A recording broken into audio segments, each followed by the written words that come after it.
Welcome to the Leadership Puzzle. I'm your host, Jeff Lupinacci, co-founder of Evolve HR Solutions. In this project, we're taking a journey to uncover the mysteries of leadership with some of the world's most accomplished leaders.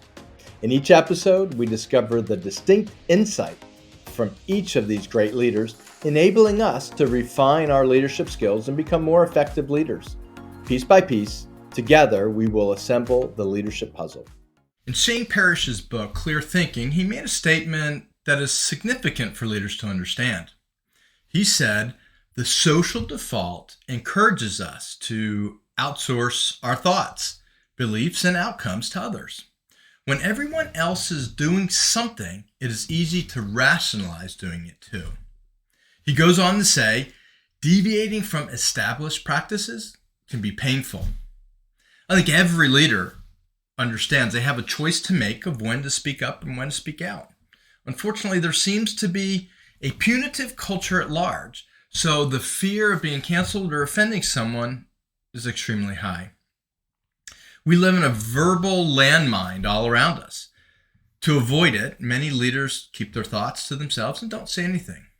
And if we're honest with ourselves, that is not helpful to our employees, our teams, or a company. In this episode, we talked to DeShaun Wise Porter, the Vice President of Diversity, Equity, Inclusion, and Engagement for Hilton.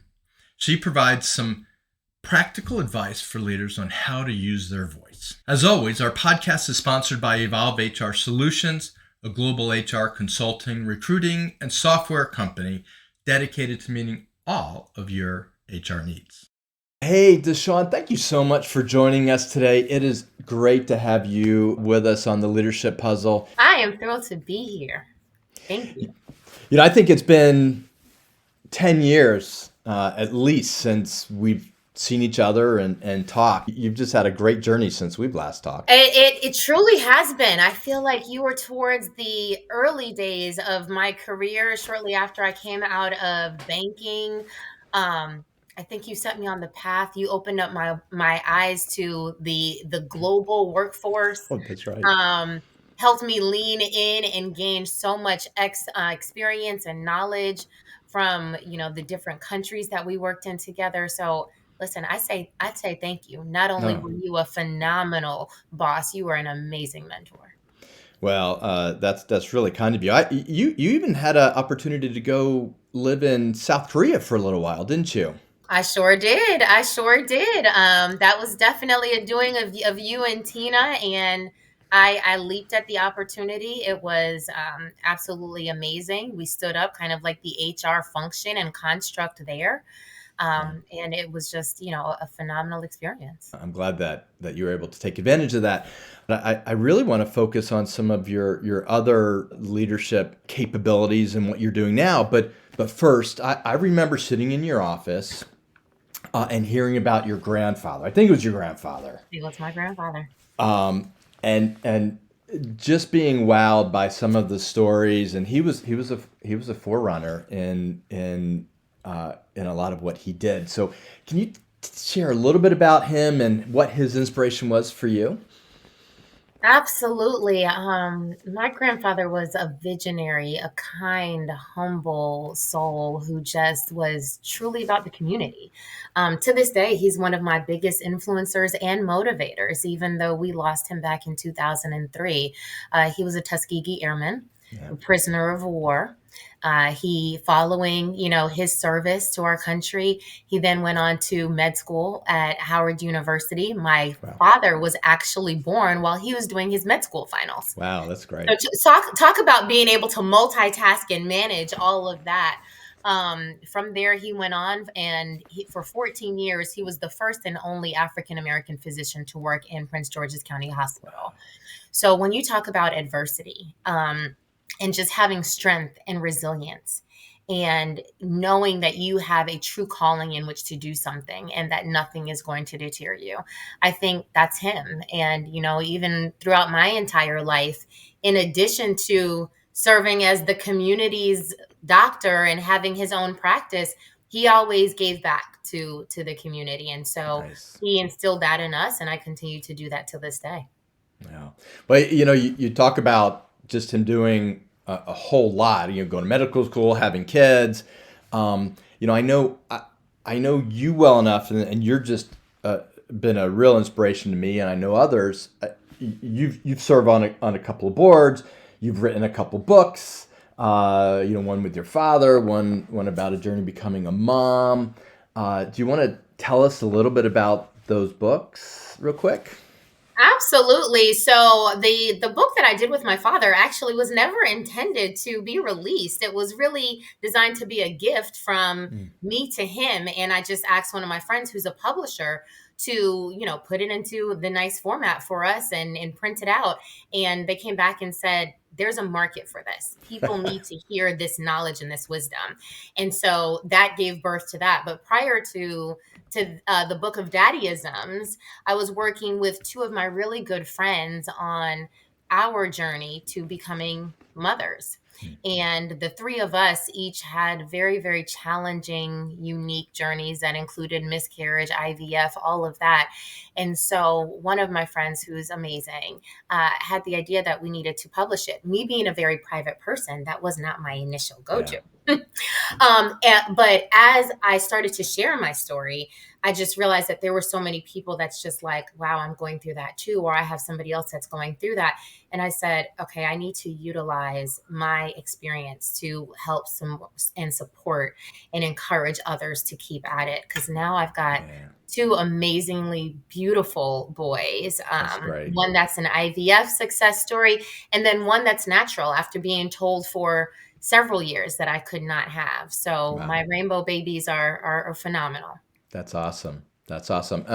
And so one is the Book of Daddyisms, and then the other is Faith, Friendship, and Fertility. Faith, Friendship, and Fertility. I'm assuming both are on Amazon. Both are on Amazon, Barnes and Nobles, and Books a Million. Fantastic. Well, so besides being a author, you're also a wife, a mom. What's your secret of doing all of this, but leading at a high level at a major corporation?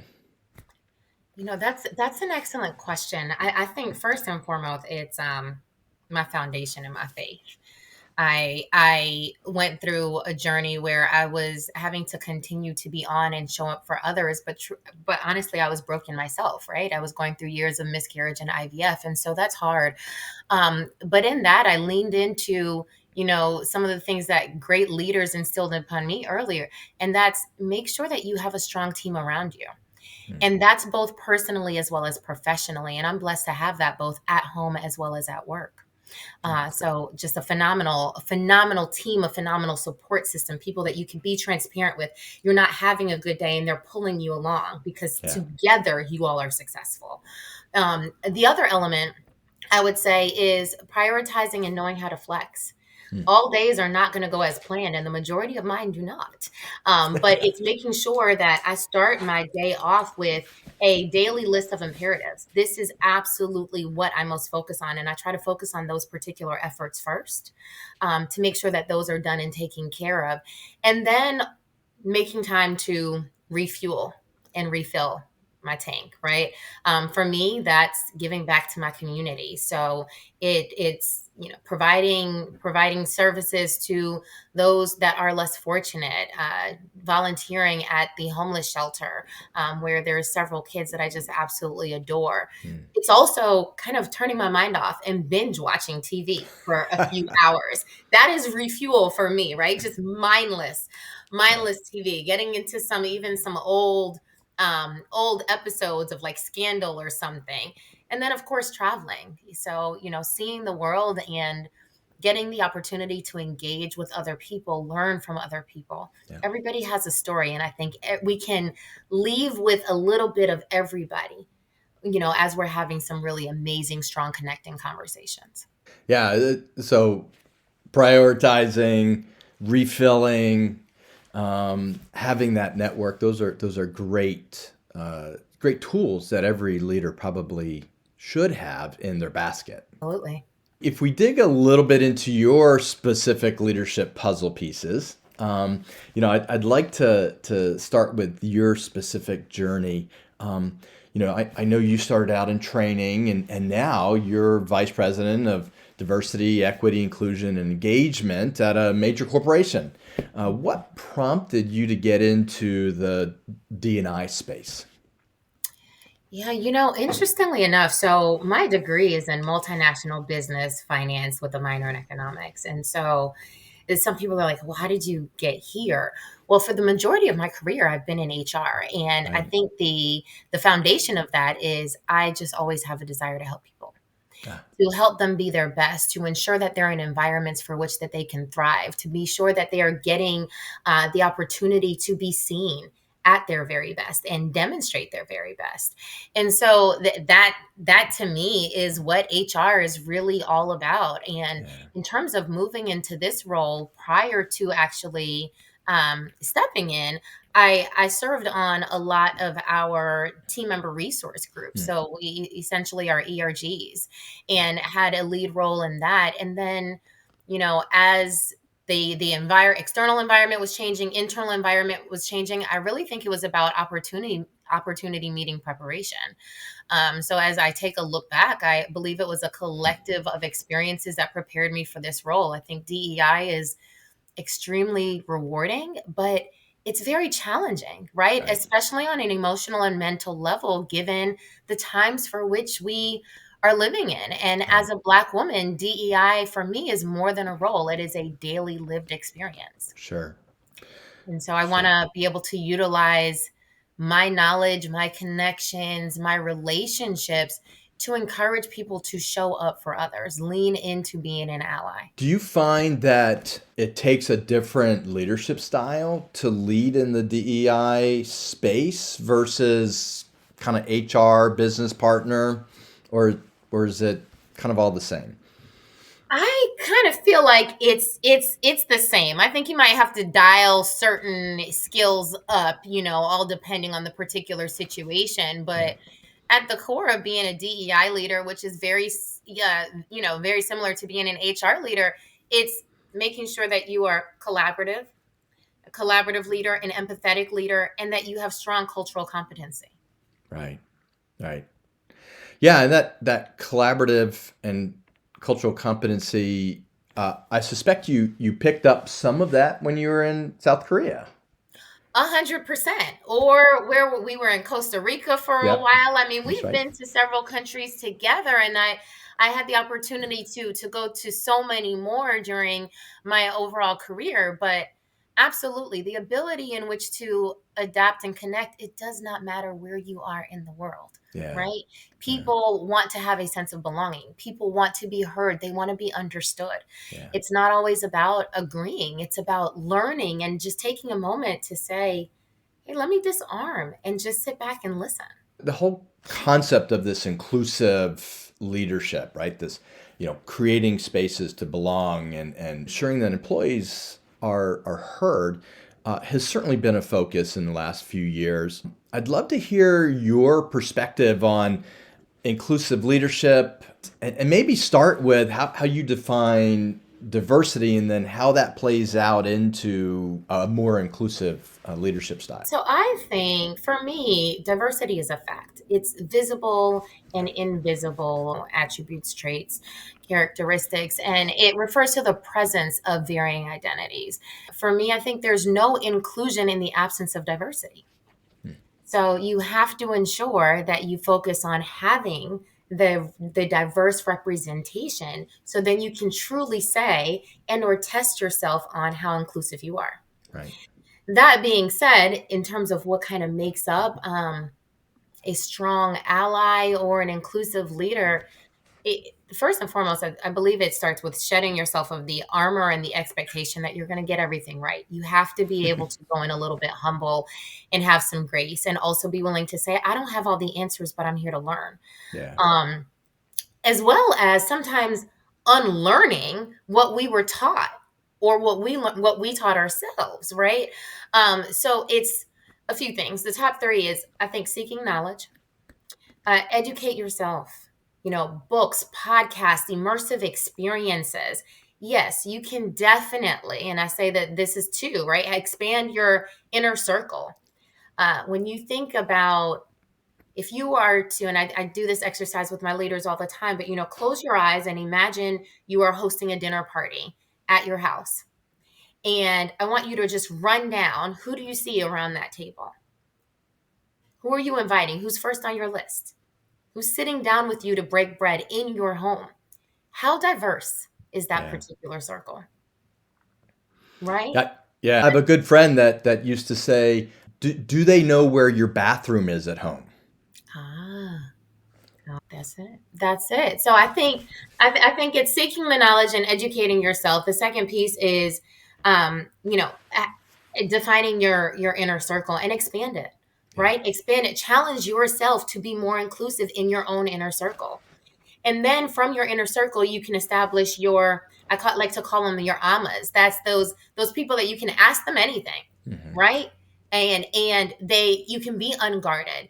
You can just put out whatever question that you need because you're curious, but you're not having to so much worry about walking on eggshells like, oh, how do I word this correctly so I don't insult? No, ask me anything. Yeah. Because that's how we're going to learn.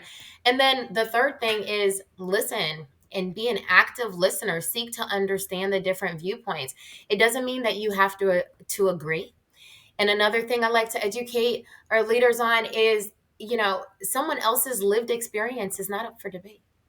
Yeah. Right? Understand and meet them right where they are, and they will meet you right where you are.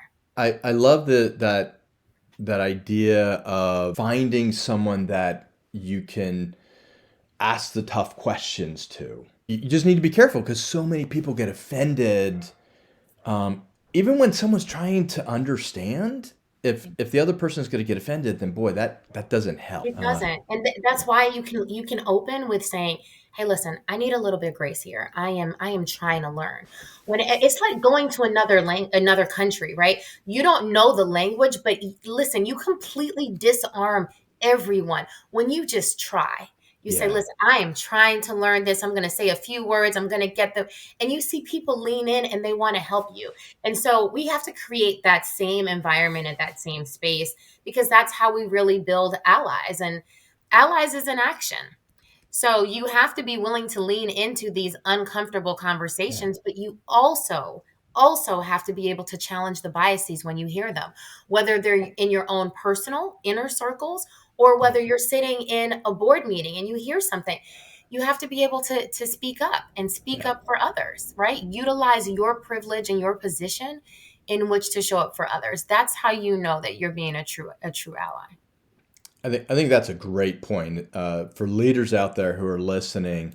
If you want to be an ally, you have to use your voice and speak up when you hear someone else saying something that is not right, whether it's non-inclusive or offensive or whatever that might be. Using your voice is critical. I love that point. Absolutely. This year has been an interesting year in terms of the formal diversity programs within many organizations. I've heard quite a bit in the news and read some stories. One of the first groups that a lot of the tech companies let go were diversity teams. Now, being in HR, HR gets that as well, training, development, recruiting, all of those. But now diversity got hit a lot in the layoffs. Do you see that as just a reset? Do you think that companies are less focused on diversity, or is it just evolving into kind of a next phase? Yeah, that's a challenging question without kind of digging into kind of each of the companies separately. For sure. At 47, I think it's 47% of the companies on the S&P 500 had CDOs as chief diversity officers in 2018. And then by 2022, 3 out of every 4 companies had one. So you saw a swing, right? Following the unfortunate and absolutely, honestly disgusting murder of George Floyd. But as they were setting those positions up, not all of them were set up for success. Sure. There's power in a title, but they were powerless at the table. Right. So in the absence of a team, absence of funding, there was no potential no link to the business performance. So it essentially got cut. Now, I think that for me, I believe that impact is going to be felt for years ahead. Companies have a social responsibility.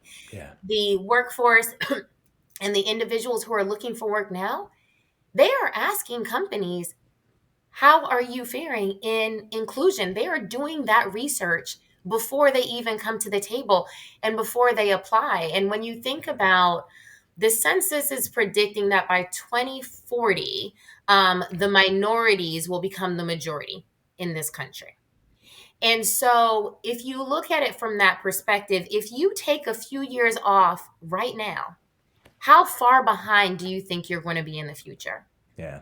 And with this particular generation, just being so outspoken, right? And really demanding that companies step up and lead from the front and ensure inclusion and ensure representation. And provide equitable opportunities for all, right? Yeah. I think it's going to be a challenge. So I wouldn't be surprised if some companies start to relook at that. I also think that particularly for smaller companies, you might not have somebody with the title. That does Yeah. not mean that it stops you from doing the work. Right. And so for those companies that, may have stepped away from it, hopefully for a short period of time, and they're going to get back to it, it's my fervent hope that they're still continuing to lean in and Yeah. that it remains a key priority in their KSPs. Because without inclusion, right, what are we truly doing? And you're Yeah. not going to be able to truly retain your workforce. It goes back to what we're saying, from a leader to really be an ally and using their voice. So regardless of the size of the company, if a leader is speaking up, then maybe it's not a defined position, but everybody can play a role in ensuring diversity, inclusion, and equity is happening. I want to talk a little bit about your leadership and how that formed. I think everyone that I've come across has an aha moment that has shaped their leadership. Can you think of a pivotal point in your career or event that shaped who you became as a leader? Yeah, so I actually have a few of them across my career. My very first one was actually when I was given the opportunity to serve as an assistant branch manager. There was no branch manager there, so basically I was also kind of, dually playing that role. And I was the youngest by, I think it was 27 years. Wow. Right. And so I'm put in this position in which to lead this team. I'm basically all of a year removed from college. Talk about imposter syndrome, intimidation, all of that. And again, I leaned into, some of the things that I had learned in saying, like, show up and be yourself and value what everybody brings to the table and be willing to say, I don't know, but I'm willing to learn. And I think that we could be stronger together. And so I've carried that. Another one was when I had my first opportunity, and actually it was working at Kimberly Clark, in which to be a leader over a global team.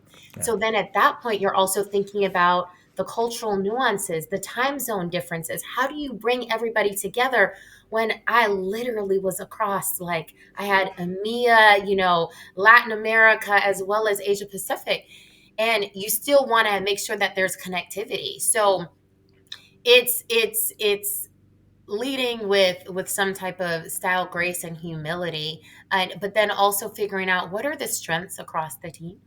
Yeah. Knowing what my strengths are, right? And then playing up to people's strengths while you're also continuing to develop. I was developing myself as well as them. Yeah. The imposter syndrome is one that I never used when I was younger. It's a newer term, though I think I felt it. You always held yourself really well. So, no matter what you felt inside, it never came out. Thank you. I didn't feel that way. I didn't feel that way at all. Well, you have worked for some amazing companies. Kimberly Clark, you're at Hilton now. And you've worked with world-class leaders. in a variety of situations. Is there a leadership characteristic or trait that stands out to you that the majority of them have, that you go, yeah, that's something that every leader needs to have if they want to be successful at the highest levels? Yeah, on the functional side, I would say it's learning how to operate in a matrix environment. I think Yeah. particularly if you are prone or leaning to some of these more global corporations, understanding how to navigate and how to work collaboratively and bring people along on the journey. A lot of people kind of tend to talk about storytelling now, right? How do you tell the story of your performance, of the skill sets that you bring to the table, right? But then also of the work that you're doing, so people can then also lean into it and sponsor it. So I think that's on the functional side. Uh, from a kind of softer side, for me, it's humility and Mm. empathy. Yeah. Yeah. Where people feel as though they are supported by you as a leader, that's where I feel like you're going to get the best out of them. And look, we're human. I don't know a human who hasn't made Yeah. a mistake or several mistakes in a day. And so being able to give grace and space to learn and not chastise. Yeah. Yeah, on both sides, right? As an employee, give your leader a little bit of grace, assuming they're humble, right? Absolutely. And there's all sorts of leaders out there, and I've worked with all sorts, and I can tell you that the harder ones, I think, gave me a tougher skin. Yeah. They really helped me to dial up my perseverance and figure out different ways to go about things. So whether for me it was a good experience, great experience, or less than great, and you're like, oh my goodness, what am I doing? I've learned from each and every one of them. So I think everyone has contributed to my growth and my development in countless ways. That's a really important point. Not every manager, not every leader is going to be your best, but if you have the mindset that you will learn from everybody that you come across, and every manager that you have, then you're going to be better for that, whether it's a tougher skin or whether it's something else. Absolutely. And I've Yeah. learned probably most from those managers that actually don't have my same leadership style, or some of my same strengths and skill sets, Yeah. just because it teaches you to think differently. Yeah, yeah. No, that's good. That's good. The news has highlighted a lot on the labor shortage, and I mean, we know that most employees leave managers; they don't leave companies. So that attraction and even more importantly, retention is should be top of mind for leaders. I know you're an amazing leader. So any secret sauce that you can share on how to retain the best and brightest within an organization? It's more than just giving somebody a seat at the table. It's about allowing them to utilize their voice. So ensure that they are valued. Listen to what they have to say. If you are a leader over a very large team, like, take time to have listening sessions. People will tell you, right? But you can't be that fly by night. Hey, how are you doing? And you don't stay around to listen for the answer. You generally have to pause. And then when you have that feedback, you have to act on it. Yeah, Right? yeah, There's nothing more frustrating than, I'm sure we've all been at companies, they survey you out the wazoo, and then, you're a year later and you're just like, okay, so let me figure out what's changed. And you're assessing and you can't identify. And so, and then the next survey comes out. and then the next survey is here. You're like, well, what happened to just the last one? But um, spend that time to develop from that particular feedback, and share with them what's changing based on their feedback, because that gives them that continuous ownership Yeah, of the future, yeah. of what's to come. I have a voice. My voice matters here. And so I think that's important. Oh, this has been great. Now I'd like to have a little bit of fun. This could be our lightning round. We're just gonna pop off some questions really quick. Right. What is your favorite hobby? Traveling. Traveling. All right. Where's your favorite place to travel to? It's a hard one. It's between Italy and Greece. Ooh, nice. Okay. I love superheroes. If you had one superpower, what would you want? Time travel. Ooh, nice. All right. The best meal you've had in your life? Florence, Italy. Ooh, what was the meal? It was like a chicken dish, and then it had this fresh pasta, and the salad was absolutely amazing. Just all the veggies that weren't, it was just so fresh. I know you have a lot of unique leadership puzzle pieces. What do you think is the one most unique puzzle piece attribute that you bring to your team?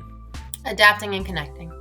Now, what do you think your team would say your unique puzzle piece is? My ability to be flexible and leverage the ideas of others. I think I really try to play those up. We all have so many things that we can bring to the table, but making sure that my team feels empowered is really important to me. Great. All right. Well, that's all of our lightning round. I've just got 2 more questions for you, and we'll finish up. I love to give our guests some opportunity to share something that they're passionate about, nonprofit or a cause that they're engaged in. Anything that you want to share with our listeners? Absolutely. So I serve on the board of a anti-human trafficking organization, and it's called Fair Girls. And it's based in Washington, D.C., but human trafficking is truly an epidemic across this country and across the world. And so this cause has been near and dear to my heart.